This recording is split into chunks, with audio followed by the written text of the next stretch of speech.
So hello my dear friends, Saurabh Tiwari this side. आज बात करने वाले हैं यार how to invest in your 20s। यदि आप 20 में हैं, अपने 30 के बीच में हैं, यदि 20 से 30 साल के बीच में हैं, तो कैसे आप एग्जैक्टली इन्वेस्टिंग शुरू कर सकते हैं। जो बड़े बड़े लोग होते हैं, जो मिलेनियर होते हैं, बिलियनियर होते हैं, वो कैसे इन्वेस्टिंग करते हैं, आज कुछ ऐसे रूल्स बताएंगे एंड एक पोर्टफोलियो बताएंगे।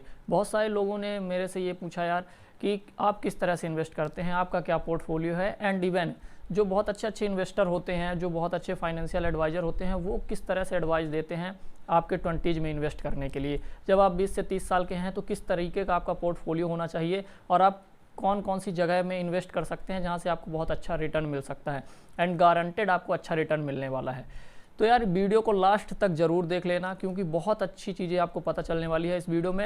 एंड ये फाइनेंशियल एजुकेशन सीरीज़ का वीडियो है। फाइनेंशियल एजुकेशन बहुत ज़्यादा ज़रूरी है आज के समय में। यदि आप जल्द से जल्द फाइनेंशियल्स को सीख लेते हैं तो ये आपके लिए बहुत प्रॉफिटेबल होने वाला है। तो सबसे पहली बात यार करते हैं कि इन्वेस्ट करना ज़रूरी क्यों है। यदि आप अपने 20s में हैं, यदि आप 20 साल से 30 साल के बीच में हैं ना, तो यदि आप यहाँ से इन्वेस्टिंग शुरू करते हैं तो आप बहुत ज़्यादा रिटर्न पा सकते हैं। फॉर एग्जांपल समझिए, यदि आप 40 साल के लिए किसी पैसे को इन्वेस्ट करते हैं तो वो कई गुना बढ़ सकता है। कंपाउंडिंग उसमें इतना ज़्यादा हो जाता है कि आप सोच भी नहीं सकते। एक व्यक्ति की मैंने बात की थी यार, वो विप्रो का उसने 10,000 रुपये का शेयर खरीदा था और करीब 15 साल या 30 साल के बाद उसके शेयर जो है तो 1500 करोड़ के बन गए। तो ये पावर है यार। इसी तरह लॉन्ग टर्म इन्वेस्टिंग तभी आप कर सकते हैं जब आप जल्दी शुरू करते हैं। तो जब अपने 20 में या 30 के एज में इन्वेस्टिंग शुरू कर देते हैं तो आपके पास काफ़ी समय रहता है इन्वेस्ट करने के लिए। आप 70 साल की एज तक, 60 साल की एज तक इन्वेस्ट कर सकते हैं। तो यहाँ पे आपके पैसे में बहुत ज़्यादा कंपाउंडिंग लग जाती है, जिससे आपको बहुत प्रॉफिट होने वाला होता है। तो सीधे बात करते हैं यार, क्या पोर्टफोलियो होना चाहिए आपके 20s में, आप कहाँ इन्वेस्ट कर सकते हैं। इन्वेस्टिंग तो आप समझ गए कि बहुत ज़्यादा ज़रूरी है हर एक व्यक्ति के लिए, और फाइनेंशियल एजुकेशन इन्वेस्टिंग का ही एक पार्ट है। यदि आप फाइनेंशियल फ्री होना चाहते हैं, अपने लाइफ को एंजॉय करना चाहते हैं, तो ये बहुत ज़रूरी है कि आपके पास पैसे की समझ होना चाहिए। एंड यदि आपके पास पैसा है तो उसे इन्वेस्ट कैसे करना है। बहुत सारे लोगों के पास समस्या ये है कि वो थोड़ा बहुत तो कमाते हैं, लेकिन बैंक अकाउंट में अपने डाल देते हैं और इन्फ्लेशन के हिसाब से उनको रिटर्न भी नहीं मिल रहा होता है। यदि बैंक अकाउंट में, सेविंग अकाउंट में पैसा पड़ा है तो शायद 3 से 4% मुश्किल से रिटर्न बैंक देते हैं। यदि आपने एफडी कराया है तो 6%, और इन्फ्लेशन की दर की बात की जाए यदि, तो वो 6% से ज़्यादा की है यार। तो इस तरह से आपका पैसा घट रहा है। तो किस तरह से आप एक फाइनेंशियल फ्रीडम को अचीव कर सकते हैं। एंड फाइनेंशियल स्टेबिलिटी आपके लाइफ में बहुत ज़रूरी है यदि आप एक अच्छी ज़िंदगी जीना चाहते हैं। ज़्यादा समय नहीं लेते हैं, ये तो आप समझ गए कि आखिर इन्वेस्टिंग क्यों ज़रूरी है। यदि आप इन्वेस्ट नहीं करते तो आपका पैसा घटेगा। जो अभी 1,000 रुपये है, 1 साल बाद आज जो आप 1,000 में जितनी सामान खरीद सकते हैं, 1 साल बाद उतना सामान खरीदने के लिए शायद आपको 1,000 से कुछ रुपए ज़्यादा लगें, यानी आपका पैसा घट रहा है। तो आप कैसे अपने पैसे को बढ़ा सकते हैं, मल्टीप्लाई कर सकते हैं, यही होता है यार इन्वेस्टिंग। और सही जगह इन्वेस्ट करना बहुत ज़रूरी है। रॉबर्ट टी कियोसाकी कहते हैं कि इस दुनिया में 4 प्रकार के लोग होते हैं। पहले एम्प्लॉय हो गए, दूसरे सेल्फ एम्प्लॉय हो गए, तीसरे बिजनेसमैन हो गए, एंड चौथे जो है तो इन्वेस्टर हो गए। चलिए हम मान के चलते हैं कि एक व्यक्ति और होता है जो है स्टूडेंट। अभी स्टूडेंट क्या सोचता है कि यार मैं तो कुछ भी नहीं हूँ, लेकिन कहीं ना कहीं आप एक एम्प्लॉय ही हैं। क्यों? और एक ऐसे एम्प्लॉय जो पैसे दे के काम कर रहा है, मतलब पढ़ाई कर रहे हो आप ऑलरेडी और दूसरों को पैसा दे रहे हो। तो यहाँ आप सीखने के लिए आए हो, लेकिन हमारी जो एजुकेशन सिस्टम है उसमें कोई ऐसी फाइनेंशियल से रिलेटेड नॉलेज नहीं मिलती है जहाँ आप कुछ अच्छी चीज़ें सीख सकें। तो ये बहुत ज़रूरी है कि आप एक्स्ट्रा जहाँ से मिल सके वहाँ से, जैसे इस तरीके की वीडियो आप देख सकते हैं जिनसे कुछ ना कुछ तो आपको हेल्प ज़रूर मिलेगी यार। तो आपका ज़्यादा समय नहीं लेते हैं, फाइनली बताते हैं कि किस तरीके से पोर्टफोलियो आप मैनेज कर सकते हैं। एंड मैं अपना पॉइंट ऑफ व्यू बता रहा हूँ, हो सकता है आपको दूसरी चीज़ें पसंद हो, लेकिन जो मेरा पोर्टफोलियो रहता है, जिस तरीके से मैं इन्वेस्ट करना पसंद करता हूँ, मैं बता दूँ आपको कि मेरे पोर्टफोलियो में 4 से 6 चीज़ें बहुत मैंडेटरी होती हैं, उनको मैं ज़रूर देख के चलता हूँ। सबसे पहला यार, अभी जब आप अपने 20 या 30 साल के बीच में हैं तो आप रिस्क ले सकते हैं। रिस्क ज़रूर लो लाइफ में यदि आपको कुछ बड़ा करना है। For example Robert T Kiyosaki की book rich dad poor dad की अपन बात कर रहे थे, तो रॉबर्ट जो है तो उनके पिता जो पीएचडी किए थे उनको वो पुअर डैड कहते थे, और जो उसके दोस्त के पिता थे तो उनको वो रिच डैड कहते थे, क्योंकि वो एक बिजनेसमैन थे। और वो बिजनेसमैन ऐसे थे कि उन्हें पता था कि कैसे हम अपने एसेट्स को बढ़ा सकते हैं जो हमें आने वाले समय में पैसा बना के देने वाला है। तो ये फाइनेंशियल फ्रीडम होता है यार, पैसिव इनकम जनरेट करना। आपके जो एक्सपेंसेस है, यदि वो एक्सपेंसेस आपके एसेट्स से कवर होने लगे ना, तो आप फाइनेंशियल फ्री हो गए। बहुत सिंपल सी डिफिनेशन है। जब आपको अपने पैसे से अपने लिए काम करवाना है, पैसा पैसा बना के देगा, वो स्टेज होती है यार सही इन्वेस्टिंग करवाना या सही इन्वेस्टिंग करना। वही स्टेज है जब पैसा पैसे के लिए काम करता है, पैसा आपके लिए काम करता है। तो अपन शुरू करते हैं कैसे आप पोर्टफोलियो को मैनेज कर सकते हैं और मेरा क्या पोर्टफोलियो है। उससे पहले एक पॉइंट और आता है, बहुत सारे लोग ये कहते हैं कि यार ये सब मेरे लिए क्या ज़रूरी है, मेरे पास तो पैसे ही नहीं है, मैं तो कुछ अर्निंग ही नहीं कर रहा हूँ, वीडियो ना बड़ा हो इसलिए मैं जल्दी जल्दी बता रहा हूँ। बहुत सारे लोग बोल देते हैं वीडियो बड़ा हो रहा है, आपका बहुत बड़ा हो जाता है, तो मैं जल्दी क्लियर करता हूँ सब चीज़ों को। तो बहुत सारे लोग बोलते हैं मेरे पास अर्निंग की अपॉर्चुनिटी ही नहीं है यार, मैं कैसे पैसे जब कमाऊंगा जब ना इन्वेस्ट करूंगा, मेरे पास तो पैसे ही नहीं है। ये बहुत ज़्यादा लोगों की प्रॉब्लम है। एंड बात की जाए तो यदि यूथ की, जो अभी स्टूडेंट हैं, उनकी सबसे बड़ी प्रॉब्लम यही है। तो कैसे आप पैसे कमा सकते हैं अपने अर्ली एज में, इस पर भी मैं आपको एक वीडियो बना के दूंगा कि अभी ऐसे कौन से प्लेटफॉर्म हैं जिनसे आप घर बैठे भी पैसे कमा सकते हैं एंड बाहर जाके जब चीज़ें खुल जाए तब भी तो और ज़्यादा पैसे कमा सकते हैं। तो एक मैं पॉइंट अभी आपको बता देता हूँ, मैं कुछ ऐसे नहीं बताने वाला हूँ कि ये प्लेटफॉर्म में चले जाओ, ऐसा कर लो तुम्हें पैसे मिलने लगेंगे, ऐसे चीज़ें बताने वाले बहुत सारे लोग हैं, लेकिन यहाँ पे प्रैक्टिकल बात करनी है जो भी करनी है। अब मैं आपको बता दूँ, एक काम करो, एक फ्रीलांसिंग कर लो, उसमें बहुत पैसे मिलने वाले हैं। तो ये सही नहीं है यार, जो फ्रीलांसिंग है ऑलरेडी वहाँ कितने लोग काम कर रहे हैं, तो आपको ही क्यों मिलेगा, मतलब आपको ही पैसे क्यों दिए जाएंगे। वो मुझे TVF एस्पिरेंट की बात याद आ गई कि तुम IAS बनोगे लेकिन तुम ही क्यों बनोगे, बगल वाला क्यों नहीं बनेगा। तो इसी तरह है यार, आप एक बड़े बिजनेसमैन बनना चाहते हैं, आप फाइनेंशियल फ्रीडम अचीव करना चाहते हैं, तो आप ही क्यों कर पाएंगे, आपके जो आसपास लोग हैं वो क्यों नहीं कर पा रहे हैं, या वो कर पाएंगे तो आप कहीं ना कहीं पीछे रह जाएंगे। क्योंकि हर व्यक्ति ना टॉप में नहीं जा सकता, टॉप में कुछ ही लोग होते हैं, लेकिन हाँ फाइनेंशियल फ्रीडम बहुत ज़्यादा लोग अचीव कर सकते हैं, बस उन्हें इन्वेस्टिंग के बारे में समझना पड़ेगा।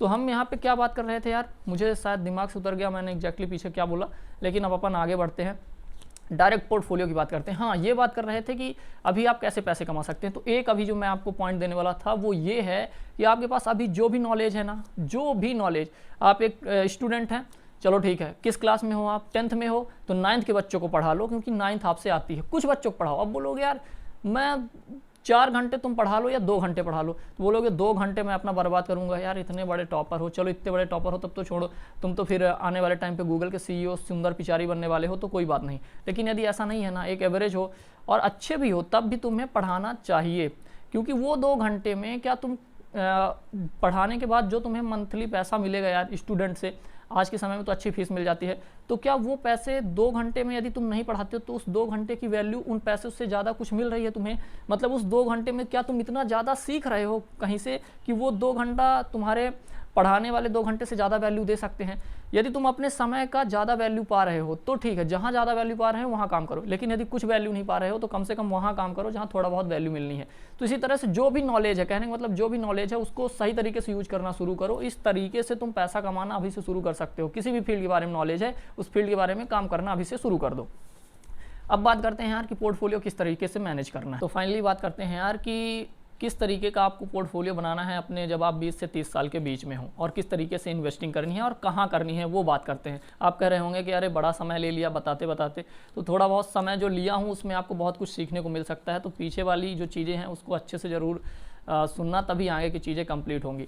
तो सबसे पहले बात करते हैं इन्वेस्टिंग कहाँ शुरू कर सकते हैं। तो इस इन्वेस्टिंग के बहुत सारे प्लेटफॉर्म हैं, उसके लिए मैंने ऑलरेडी एक वीडियो बना दिया है, जहाँ आप, मैं आई बटन में दे दूंगा, वो वीडियो आप देख लो, आपको पता चल जाएगा कि कौन सी ऐसी इंडस्ट्री है जहाँ से आप मिलेनियर, बिलियनियर, करोड़पति, अरबपति जो बनना चाहते हो बन सकते हो। लेकिन अब बात करते हैं कि आपको इन्वेस्ट कैसे करना है, पोर्टफोलियो कैसे बनाना है। तो यार जो मैं इन्वेस्टिंग करता हूँ, तो जो मेरा, जैसे आपका जो मंथली सैलरी है ना, कुछ भी है उसका 30% आप निकाल लीजिए। अब हम चलो मान के चलते हैं कि आपके जो भी मंथली आप कमाते हो, चाहे फ्रीलांसिंग से, चाहे आपका कोई जॉब है, चाहे आप कुछ भी कर रहे हो, आपका जो भी मंथली इनकम है उसका 30% हम 10,000 मान के चलते हैं, एक आइडियल इन्वेस्टमेंट, कि आप 10,000 रुपये कमाते हो। अब 10,000 को आपको किस तरह से इन्वेस्ट करना है।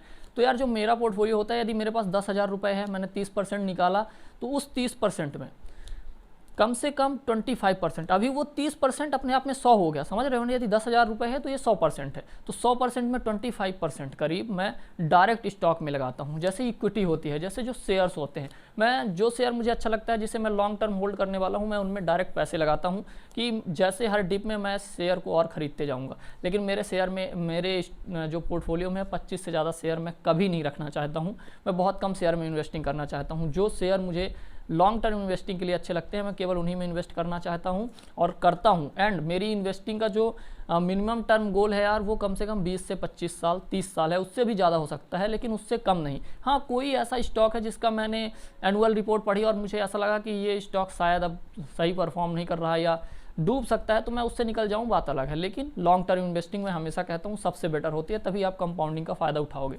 तो डायरेक्ट स्टॉक में आप 25% लगा सकते हो। एंड पोर्टफोलियो स्टॉक्स क्या होते हैं, जब आप डायरेक्ट इक्विटी में इन्वेस्ट नहीं करते हो बल्कि म्यूचुअल फंड, जैसे म्यूचुअल फंड क्या है, लार्ज कैप में भी इन्वेस्ट कर रहे हैं, मिड कैप में भी, स्मॉल कैप में भी, डेप्ट में भी यूज कर रहे हैं, और जो बॉन्ड हैं गवर्नमेंट के उनमें भी इन्वेस्ट करते हैं, कुछ लोन्स में भी इन्वेस्ट करते हैं। तो म्यूचुअल फंड ओवरऑल बहुत अच्छा एक बैलेंस दे देते हैं। तो पोर्टफोलियो स्टॉक में, म्यूचुअल फंड में आपको इन्वेस्टिंग जरूर करनी चाहिए। स्मॉल केस में आप इन्वेस्ट कर सकते हैं, ETF में आप इन्वेस्ट करते हैं, तो ये पोर्टफोलियो स्टॉक हो गए। तो 35% पोर्टफोलियो स्टॉक में मैं अपना एलोकेशन रखता हूँ। तो 25% डायरेक्ट शेयर, इक्विटी शेयर खरीदने में, 35% पोर्टफोलियो स्टॉक खरीदने में, 60% यही हो गया। अब अपन बात करते हैं यार कि फ्यूचर में जो सबसे ज़्यादा रिटर्न आपको अच्छा बना के दे सकता है, गारंटेड रिटर्न बना के दे सकता है, वो है गोल्ड।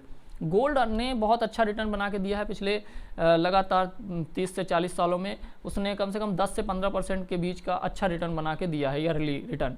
तो आपको गोल्ड में ज़रूर इन्वेस्ट करना चाहिए। गोल्ड में आप 15% का पैसा इन्वेस्ट कर सकते हैं। यदि आप अभी 20 से 30 साल के बीच में है तो 15% इन्वेस्टिंग आपको अपने हर महीने की जो भी आपके 30% सेविंग में 15% इन्वेस्टिंग जो है तो गोल्ड में करना चाहिए। अब गोल्ड का मतलब ये नहीं कि गोल्ड खरीद के रख लो, जो फिजिकल गोल्ड होता है, नहीं।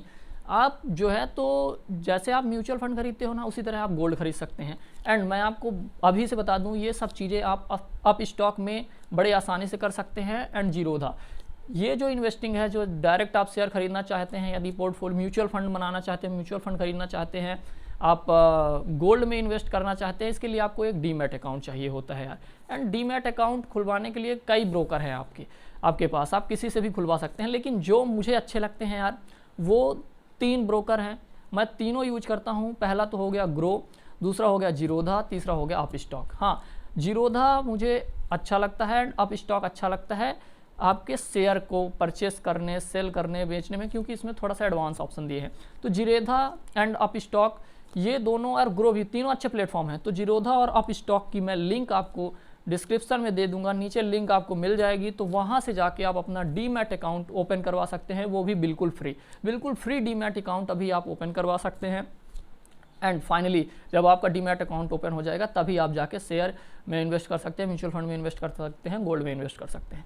सो अभी बात कर रहे थे गोल्ड में। तो गोल्ड में यार कम से कम 15 से 20% की इन्वेस्टिंग जरूर कर लेना। और जो फिजिकल गोल्ड की उसके बाद नहीं, जैसे सेवरेन गोल्ड बॉन्ड हो गया, और जो गोल्ड के और भी गोल्ड डायरेक्ट डिजिटल गोल्ड आते हैं, उनको आप बाय कर सकते हैं। एंड यार एक चीज़ मैं और बोलूँगा आपको कि नेक्स्ट इन्वेस्टिंग जो है ना, तो थोड़ा रिस्क लेके करो। नेक्स्ट इन्वेस्टिंग, रियल इस्टेट एक ऐसा फील्ड है, कंस्ट्रक्शन एक ऐसा फील्ड है जो कभी नहीं रुकने वाला। रोटी कपड़ा मकान में हमेशा बात करता हूँ, ये 3 चीज़ें हमेशा बढ़ने वाली है। तो रोटी कपड़ा मकान की बात करते हैं यहाँ, तो रियल इस्टेट से रिलेटेड बिजनेस में फिजिकल चाहो तो फिजिकल इन्वेस्ट कर लो, नहीं तो रियल इस्टेट से रिलेटेड ETF में इन्वेस्ट कर लो। लॉन्ग टर्म में अच्छा फायदा बना के देंगे। पॉपुलेशन बढ़नी ही है और पॉपुलेशन बढ़ेगी तो प्रॉपर्टी का दाम भी बढ़ना है, तो रियल इस्टेट में इन्वेस्टिंग बहुत ज़्यादा जरूरी है। एंड नेक्स्ट इन्वेस्टिंग की जो मैं आपको बता रहा हूँ वो क्रिप्टो करेंसी। यदि आप ज़्यादा रिस्क लेना चाहते हैं तो क्रिप्टो करेंसी में जरूर 5 से 10% एलोकेशन रखें। 5 से 10% का एलोकेशन आपको रियल इस्टेट में रखना है।